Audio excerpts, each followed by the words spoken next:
দিনের 15 ওভার বাকি থাকতেই স্টোকস হাত বাড়িয়ে দিয়েছিলেন জাদেজার দিকে, কিন্তু হাত মেলাননি জাদেজা। সেঞ্চুরি করে তবেই হাত মেলানোর সিদ্ধান্ত নেন তিনি।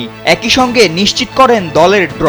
দ্বিতীয় ইনিংসে ব্যাট করতে নেমে রানের খাতা খোলার আগেই 2 উইকেট হারানো ভারত এই ম্যানচেস্টার টেস্ট ড্র করে যেন লিখল নতুন ইতিহাস।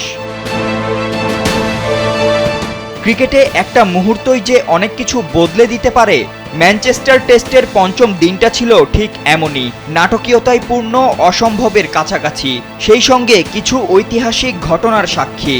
311 রানে পিছিয়ে থেকে চতুর্থ দিন শেষ করেছিল ভারত। ওয়ালটন এখন দেশের সীমানা পেরিয়ে পৌঁছে গিয়েছে 50টিরও বেশি দেশে। ওয়ালটন, ঘরে ঘরে, বিশ্বজুড়ে। পঞ্চম দিন শুরু হওয়ার আগেই ভারত 2 উইকেট হারিয়ে ফেলেছিল। তখন মনে হচ্ছিল হয়তো ইংল্যান্ডের জয় সুনিশ্চিত। তবে কথায় আছে না, ধৈর্যের ফল মিষ্টি হয়, ঠিক যেন তাই ঘটল ভারতের সঙ্গেও।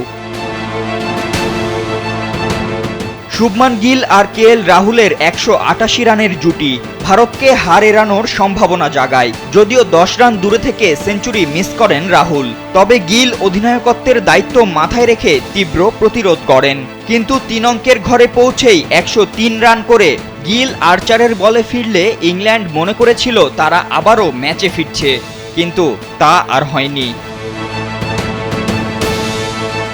এরপর অভিজ্ঞ রবীন্দ্র জাদেজা আর ওয়াশিংটন সুন্দর দেখালেন নিজেদের চমক। দুজনেই সেঞ্চুরি তোলার পাশাপাশি ড্র করলেন ম্যাচ। আর ইংল্যান্ড সফরে এ নিয়ে 5টি 50 রানের ইনিংস খেললেন জাদেজা। 1966 সালে স্যার গ্যারি সোবার্সের পর প্রথমবারের মতো কোনো ভারতীয় এই মাইল ফলক ছুঁলেন। সিরিজে এখনও 2-1 ব্যবধানে এগিয়ে ইংল্যান্ড। শেষ টেস্ট অনুষ্ঠিত হবে ওভালে। সেই ম্যাচে যে কোনো দলই ছাড় দেবে না তা আর বলতে বাকি থাকে না। এখন দেখার বিষয় শেষ পর্যন্ত এই মহারণের শিরোপা কার হাতে উঠে। ফাতেন ইশরাক, কালবেলা।